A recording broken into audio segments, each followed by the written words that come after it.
We have been bombarded with LMDH testing news. Get caught up on that, as well as a first glance at a 2024 entry. The 2022 season is almost over, but we are already getting lineups confirmed for 2023. And we preview Motul Petit Le Mans, the final race of 2022, and how Mother Nature is going to have her say in the weekend. Buckle up, because you're about to go off in the S's. Cadillac has announced its full season GTP driver lineups for next year's IMSA WeatherTech Sports Car Championship. Former Corvette racing driver Alex Sims has been signed on to compete with Pipo Derani in the Action Express Racing GTP entry. Meanwhile, current DPI co-drivers Sebastian Bourdais and Renger van der Zande will continue to drive with Chip Ganassi Racing. Sims is new to prototype racing, but he does have extensive experience competing at Le Mans as well in IMSA with Corvette racing. He has previous experience with BMW as well in IMSA in their GTLM program, and he does also have a Formula E experience under his belt. BMW has also confirmed their full season driver lineup for their two-car operation for 2023. Connor De Filippi, Nick Yaloli, Augusto Farfus, and Philippe Eng have been named full-time drivers. De Filippi and Yaloli will pilot the number 24 BMW with Eng and Farfus driving the number 25. Also named as a third driver for the Rolex 24 Hours of Daytona is IndyCar driver Colton Herta. The team has not yet announced whether they intend to go with a 3 or a 4-car effort for Daytona, so we'll keep an ear out to see if there's anybody else that's going to be partnering up with Herta as a fourth driver, as well as who the other drivers might be in the other car. It's worth noting it has not been confirmed which entry that Herta will be driving with. BMW also made this announcement as they unveiled the livery for their car in Los Angeles. They did also announce at this unveiling that they've started their U.S. testing program for the first time. The car has seen track time for the first time at a North American track, and this took place at Sebring. They do also intend to run some tests at Watkins Glen before the IMSA sanctioned test after this coming weekend's Motul Petit Le Mans. Well, Lamborghini might not be joining the grid until 2024. They have unveiled yet another render, sort of teasing image of their LMDH entry. The dark image that was released shows very distinct narrow headlights, kind of similar to that of the Cadillac, and is quite vague in the overall appearance of the car. They also announced that the to-be-named car will feature a twin-turbo V8 engine in a similar configuration to the Huracan production car. And they also indicated that its first season in IMSA, being in 2024, is likely to be just an Endurance Cup only entry. The team is likely to be skipping Daytona just due to the tight timelines with the car, but they do expect to be racing in the remaining 4. Yes, 4, because remember, Indy is expected to become an Endurance Cup round. So if it doesn't, then only 3, but it is expected that they will be racing in the remaining 4 Michelin Endurance Cup races in 2024. And in yet more GTP LMDH news, Porsche Penske Motorsport announced that its IMSA and WEC teams are set to run autonomously, with its World Endurance Championship team running out of Germany and its IMSA operations being based in Mooresville, North Carolina. They have been assembling 2 groups of personnel that have been working together, of course, during the testing of the car, and they're going to be split up and sent back to their respective home bases to prepare the cars and to maintain the cars over the course of their seasons. Of course, there's still going to be heavy collaboration between the two, but these teams are going to be run completely separately, which is slightly different to what we've seen with some teams in previous World Endurance Championship and IMSA sort of crossovers. Porsche also had a recent test at Daytona as well, where they reported that over the course of 2 days, they covered 2,274 kilometers. They saw some rainy conditions mixed in there. They got some night running in. It was a pretty good test for them. All things, at least that they've been revealing to the world. And it was reported that Dane Cameron, Matt Campbell, and Mathieu Jaminet all shared driving duties over the course of that test.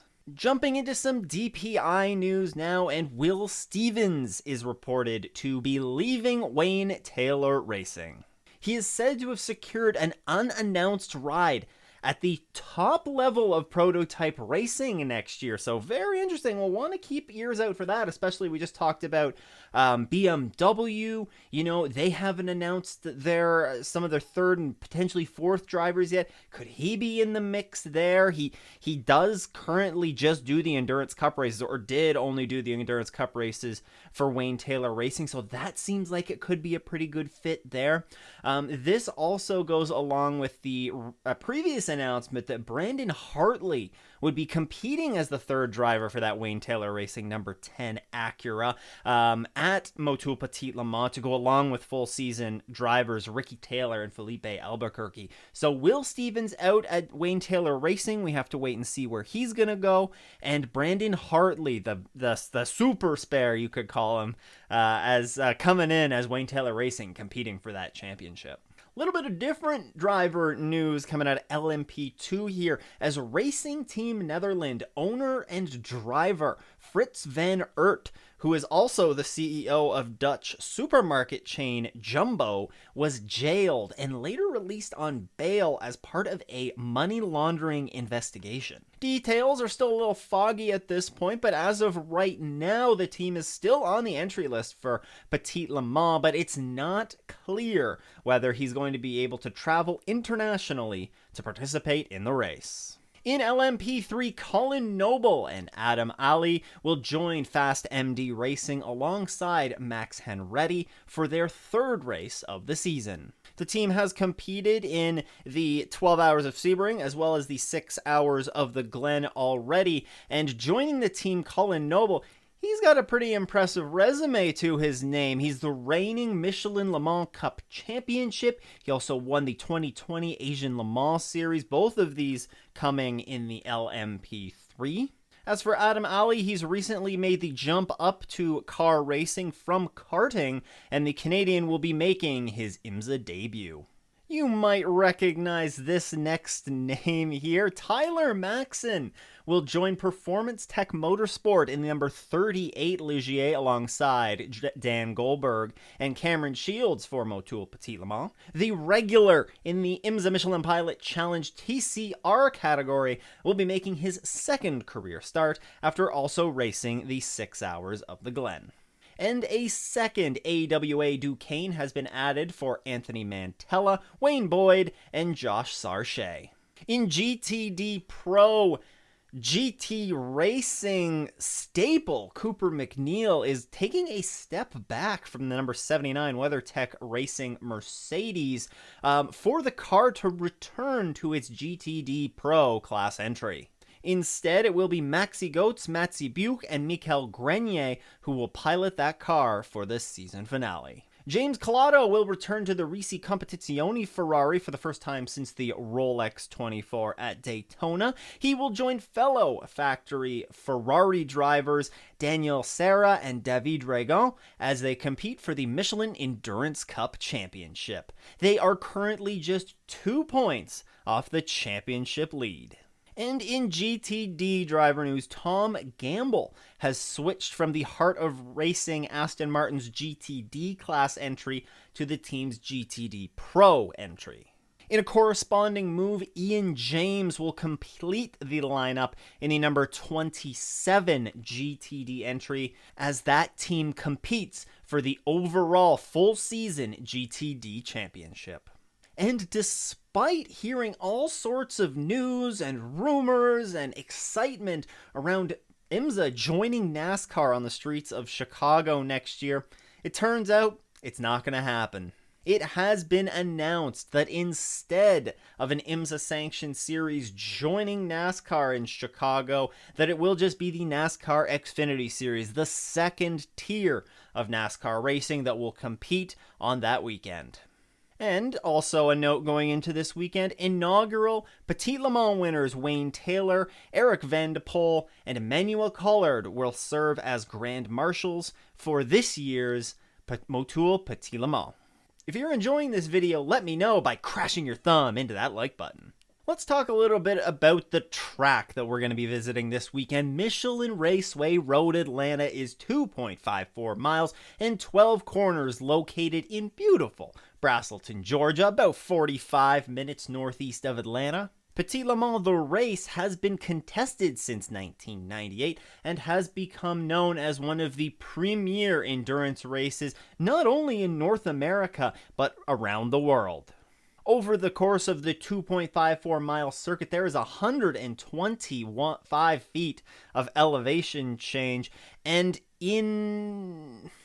also features a tricky day-to-night transition that in this year's race should see a 171 race minutes take place after the official sunset.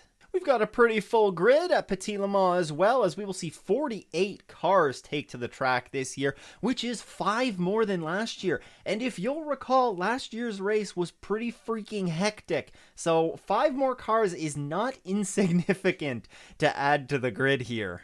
Those 48 cars are going to be spread across 5 classes, with DPIs featuring 7 entries, LMP2 also featuring 7, LMP3 with a large 11 entries, GTD Pro will see 7, and GTD will feature 16 cars. In 2021, there were 410 laps turned by the victorious number 55 Mazda. Yes, that 55 Mazda DPI winning its final race of IMSA competition, and that was driven by Harry Tinknell, Ollie Jarvis, and Jonathan Bomarito. Other class winners were the number 8 Tower Motorsports entry of John Garamond, Gabriel Audrey, and James French. Meanwhile, in LMP3, it was the number 74 Riley Motorsports machine of Gar Robinson, Scott Andrews, and Felipe Fraga. In GTLM, it was the number 79 WeatherTech Racing Porsche of Cooper McNeil, who unfortunately is not going to be there to try and defend that race win. Mathieu Jaminet and Matt Campbell, those two definitely will be there to try and defend their race victory. And finally, in GTD, also very much looking to repeat their victory, the number 27 Heart of Racing Aston Martin of Romain DeAngelis, Ross Gunn, and Ian James. Michelin Raceway Road Atlanta is a very tight and challenging track, and if any car has problems, it's quite easy to fall multiple laps down here.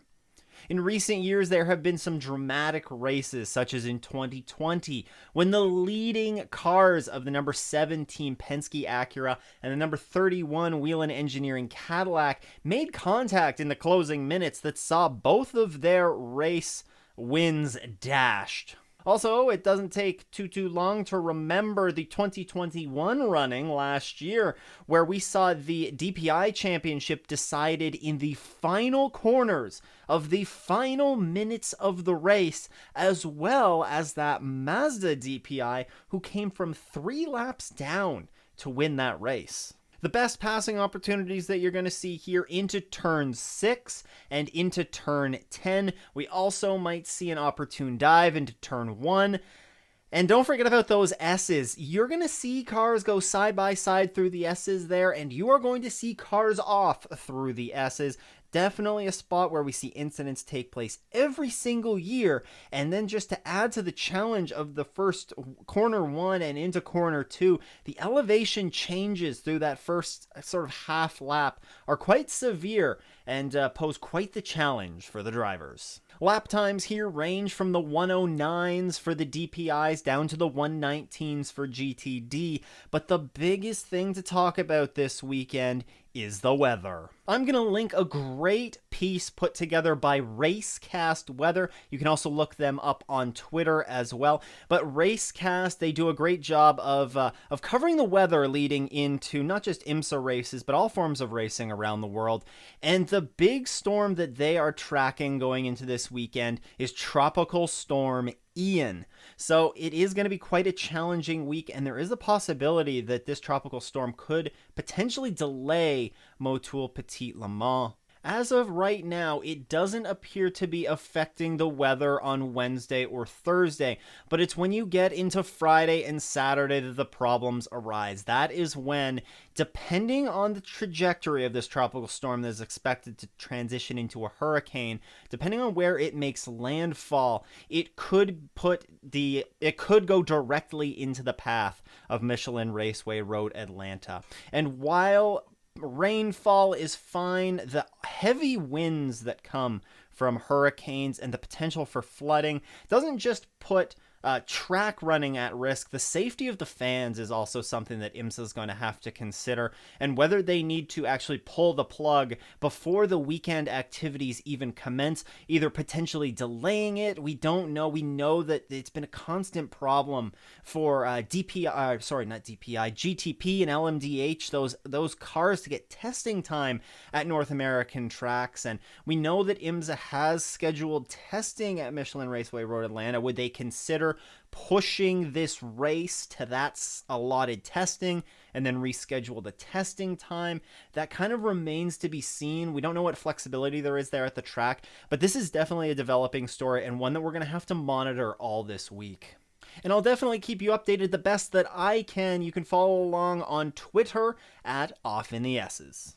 Well, going ahead and assuming that this race does take place, or even when it does take place, here are my picks for this weekend's Motul Petit Le Mans. In DPI, I'm going with the number 48 Action Express Racing Cadillac. Action Express Racing has won here in previous years. They've had very strong runs here as recently as last year. We kind of glanced over the fact that, they won the full season championship last year, and they were involved in that final lap battle with Ricky Taylor and Wayne Taylor Racing for the full season championship. So they've had very strong runs here in the past. They know how to do it.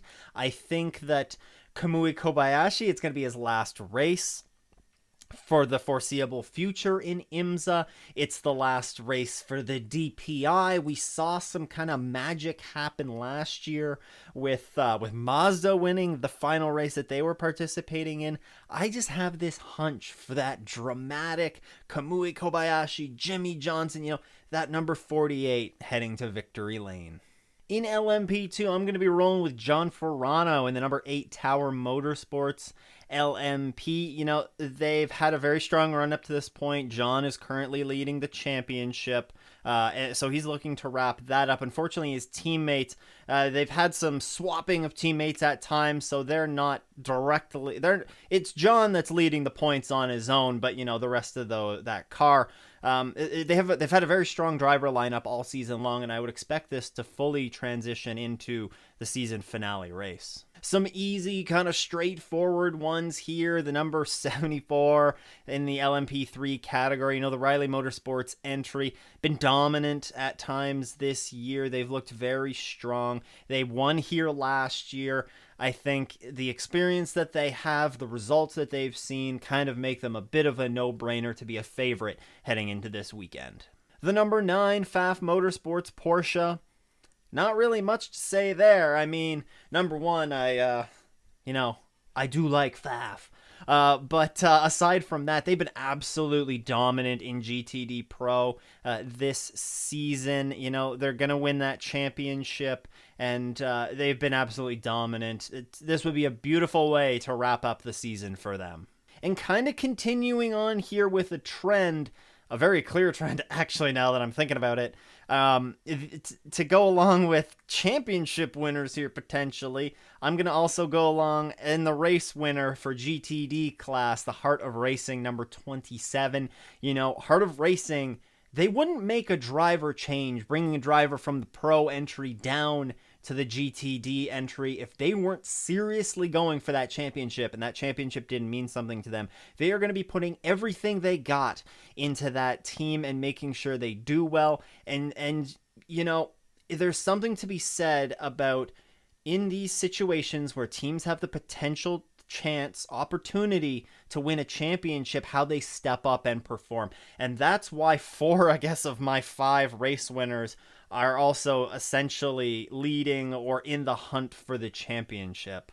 I really do think that that is going to help them, give them that boost in the race and really that drive over what is a long and grueling 10-hour race for these teams and drivers. Well, it's not just the 10-hour Motul Petit Le Mans race this weekend. There are IMSA support series there as well. And starting off on Thursday with the Mazda Idemitsu MX-5 Cup, they have race 1 of 2 there, going at 1:45 Eastern Time later in the afternoon. That will be followed up by race 1 of the Porsche Carrera Cup. That goes at 4:55. Both of those can be found on IMSA TV. Then moving on to Friday, hope you can set your alarms nice and early because the IMSA Prototype Challenge has their final round of the season, starting at 7:55. That's about an hour and a half long race. And that will be followed up 15 minutes after the conclusion of that by race 2 for the Mazda Idemitsu MX-5 Cup. Directly following that will be race 2 for the Porsche Carrera Cup. All of those first 3 races of the day can be found on IMSA TV, with the Prototype Challenge also being found on Peacock. Now, later in the day on Friday, also on IMSA TV and on Peacock, the season finale for the Michelin Pilot Challenge will take place. That's 1:05 Eastern Time till about 3:10. And directly following that on IMSA TV will be WeatherTech Championship qualifying. So a jam-packed day on Friday and tons of great racing for us to watch. But it's the big show that's going on Saturday, starting at noon Eastern Time. You can catch the 10-hour-long Motul Petit Le Mans. It can be found on Peacock. It can be found on NBC, IMSA TV, and USA. In addition to all of the IMSA racing that we have going on this weekend, there is also Formula One in Singapore that can be found on Sunday. NASCAR's at Talladega with the trucks, the Xfinity Series, and the Cup Series. So there is tons of racing to fill up your weekend. With this being the season-ending race for both the full season championship and the Michelin Endurance Cup, there is a lot on the line in terms of the championship standings. You can find all about the championship races right here. But until the next one, I hope everyone has a great race weekend and doesn't go off in the S's.